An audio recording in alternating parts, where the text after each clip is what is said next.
Makatapos man sa kolehiyo, hindi pa rin magiging madali sa marami ang paghanap ng trabaho. Sa tala ng National Statistics Office, umakyat ang bilang ng mga Pilipinong walang trabaho sa huling 3 buwan ng taong 2012.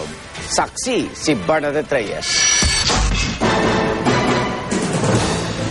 3 taon mula nang lumuwas sa Maynila, nanatili raw mailap ang trabaho para sa tubong masbate na si John Ray Lanada. First year high school lang ang kanyang inabot. At dahil walang trabaho, tumutuloy siya ngayon sa isang tiyuhin. Mahirap po ma'am kasi lalong-lalo na hindi pa ako nakapag-aaral eh. Hindi pa ako nakapagtapos. Isa lang si John Ray sa halos 3 milyong Pilipinong walang trabaho. Batay sa resulta ng Labor Force Survey ng National Statistics Office, umakyat sa 7.1% ang unemployment rate sa bansa sa huling 3 buwan ng 2012. Mas mataas kumpara sa antas mula Hulyo hanggang Setyembre. Pero paliwanag dito ng Department of Labor and Employment, karamihan na nawala ng trabaho, yung mga self-employed o may sariling pinagkakakitaan at hindi mga regular na empleyado. Sa datos naman ng NSO, tumaas daw ang bilang ng mga may trabaho nitong Enero kumpara sa parehong panahon noong nakaraang taon.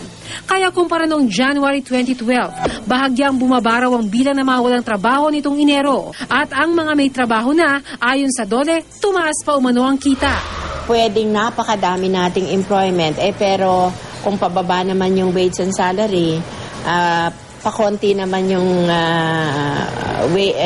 tinatawang mean hours of work, that means yung quality ang nagsasuffer. So maganda yung quality ang continuously ma-improve. Gayon man ang mga underemployed o yung may trabaho pero naghahangad na mas stable na kita. Gaya halimbawa ng mga nagpa-part-time. Dumami raw ngayong Enero kumpara sa parehong panahon noong 2012. Ang isa sa mga dahilan umano, job mismatch.